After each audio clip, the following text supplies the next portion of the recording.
All right, the Supreme Court is hearing arguments about same-sex marriage. We have both sides of the issue to help break down this controversy. It's a hot topic.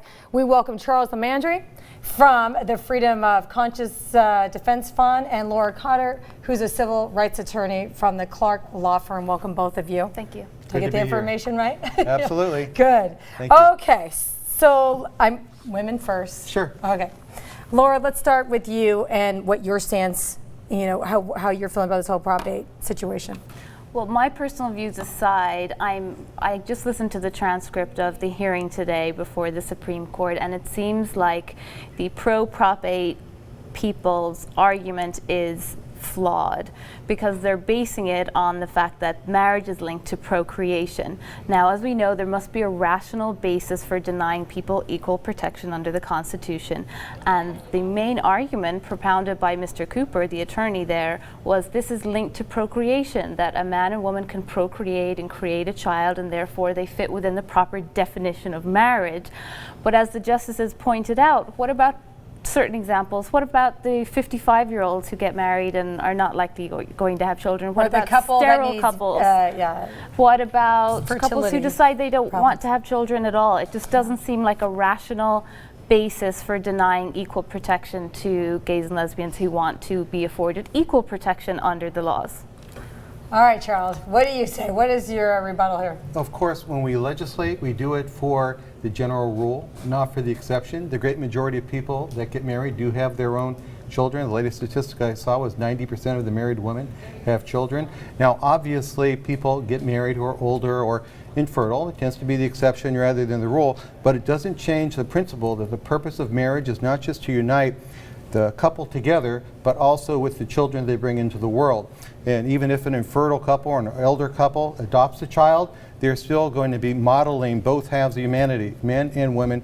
And truth is, most people realize from human experience, from time immemorial, that men and women do parent differently. Two women can't replace a father, two men can't replace a mother. And kids deserve to have a mother and a father, preferably their own biological parents whenever possible, and there's tons of sociological research that proves kids do best in that environment. I have two Wait a minute, we're going to go back. Whoa, you just lit the fire, buddy. Absolutely. Because you're sitting by a single mom raising 4 daughters. And I'm sure you're doing a great job. We're going to go to soundbite right now. I want you guys to hear this. In the process of eliminating that definition of marriage, what will happen is the continued destruction, dismantling of the natural family. And Scott, the greatest victim, I think, in that process is children. Yes, I had him on my show as well. So what is your reaction to that? I have 2 points. One, at the trial court level for this particular case, the expert for Charles's position actually conceded that the children who are now part of same-sex families would be better off if their parents were married, if their same-sex parents were married. And number 2, we already afford gay and lesbians rights such as the right to adopt and the right to have children. So is it not hypocritical to then say, no, you cannot get married if we're already affording them those rights, and our basis for doing so is, well, you can't procreate the way that we would like you to procreate. The whole thing seems hypocritical. Yeah, and it's hypocritical because women can have babies without men, and that happens quite often, right? And I will tell you, I personally think it's whether the household is healthy. If you have 2 people loving the child and nurturing the child. I've seen conventional marriages where it's just an abusive place to live in. Maybe they're not beating the child, but the parents aren't in love, or they're not nurturing the children like they should be. Right. So there is a lot of gray here, I think. Well, you can always point to a situation where you have a single mother or 2 women or 2 men raising a child and doing a great job. Nobody disputes that can happen. But generally, history has shown us that the parents who bring a kid into the world are in the best position to model parental behavior for that child. Kids want to know who their biological parents are. These kids that are born through artificial insemination, many of them, they grieve for the fact they'll never know who their biological father is. So is it really fair to kids? Now, part of the essential definition of marriage. Again, from time immemorial, and I brought in Webster's first dictionary. Noah Webster fought in the American Revolution. It says right in there, it's because of the conjugal relationship between men and women that produce children and bind them together so they can help each other out through life and raise these kids and for the protection of children. Quite frankly, you're talking about redefining the institution so that the entire nature of it changes. Two men, two women cannot have the same type of conjugal relationship capable of producing children, regardless of those exceptions where two people might be infertile or too old to have kids. It's still bringing together the two halves of humanity, which people have been doing since the beginning of time. Whether society forms in a jungle or in the desert or on mountaintops, people always knew it took a There man was and a a woman time to where have a men had marriage. multiple wives. Are you kidding me? That's what I was They had going lots to of say. women having their babies. That's true, but it was always a man and a woman. That's why it's not like the race situation, because race has never been essential to marriage, but gender has been. Yeah, I don't know. I feel like there's just a lot of gray here. I mean, there was a time not too long ago where a white man could not marry a black woman or vice versa. That was back in the 60s. And that was wrong. But again, race has never been part. If I read the definition from, again, Noah Webster's dictionary back in the 1700s, it requires a man and a woman. It doesn't say two white people or two African Americans, two people. So you clearly say Race- that's wrong, and that was room Absolutely. for change. Okay. No, Well, but it it did does change in require a 1967. That's what we're saying. As long as it's man and woman, he's saying he believes that was Of they course, were wrong at that time. but you're forgetting that to deprive gay and lesbian people of this right, you are treating them like a class, just like the Loving versus Virginia High Court case in 1967 when the interracial marriages ban was lifted. The same thing's going to happen here. It's a progression in society. We're recognizing that everybody should have equal rights, and now is the time for this to happen for gay and lesbians, because this issue is now before the court, just like it was before the court in 1967. So now is the opportunity for the Supreme Court to say it's unconstitutional under the 14th Amendment.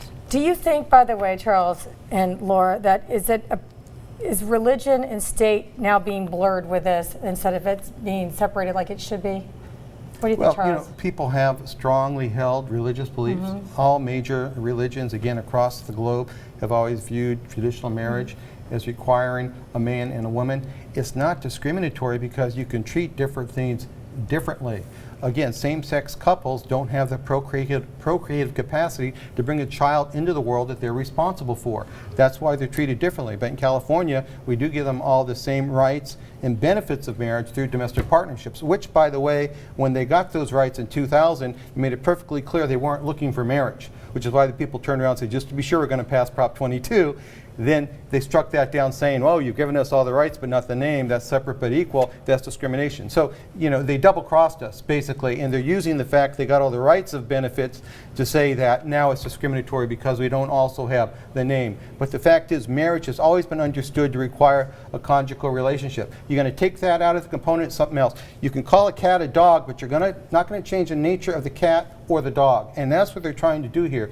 They're trying to create confusion by creating a whole new institution. And I'll tell you right now, and it's already happening, there will be nothing to stop the polygamist, or the man who wants to marry his daughter, or the brother who wants to marry his sister. And in fact, there are people lobbying for that already. They're saying, hey, we're consenting adults and we love each other. Who are you to have your morals tell us that we can't get married? It really is opening up a Pandora's box. Okay, before you talk about what Charles just spoke of, let's listen to something else. Listen to this.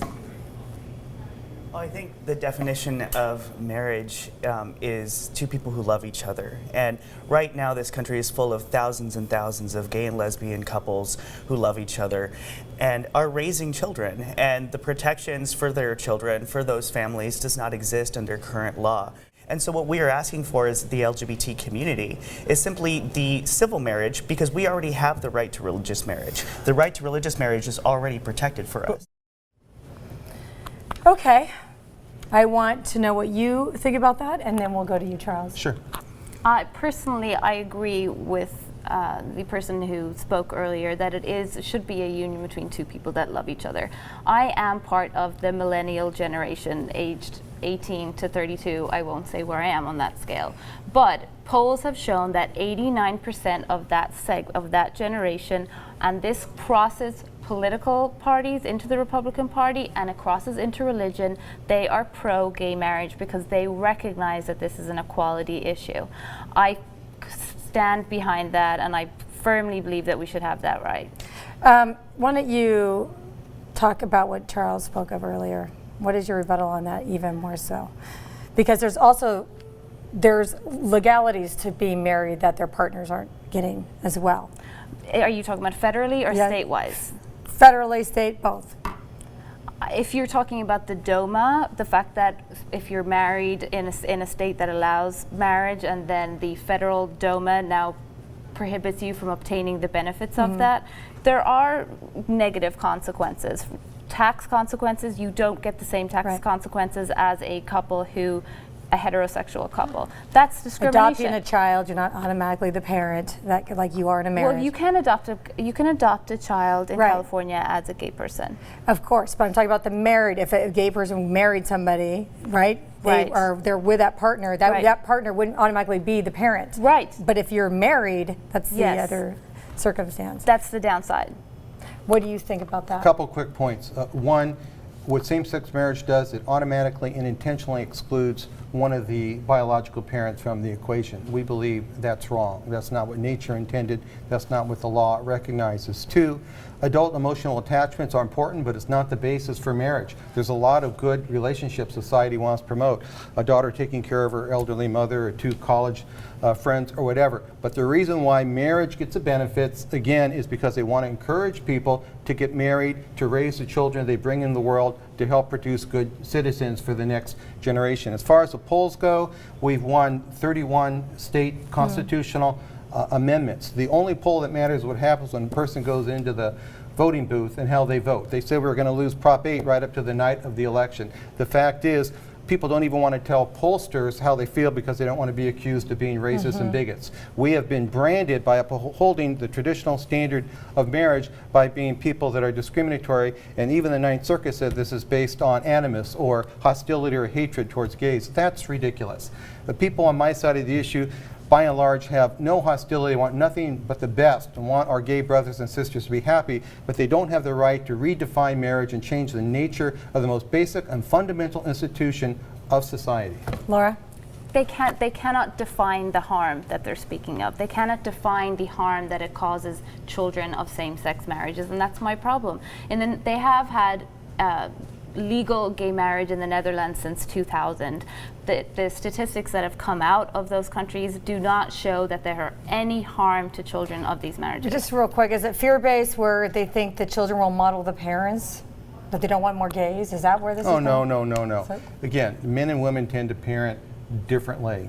Get into all So the you're data, getting the but two different You want genders. the two halves of humanities. Most comprehensive study done to date, the New Alternative Family Structure Studies by Dr. Mark Regnerus at University of Texas, showed when you go back and interview kids who have lived with same-sex couples who are now 18, finally getting to the point where they can get a statistically significant sample. In the majority of areas, they don't do as well as kids raised by both biological parents. Or perhaps, I don't know, a loving single parent. But by and large, that's what the science is telling us most recently. Okay, we got a wrap. As you see, this is a very controversial debate.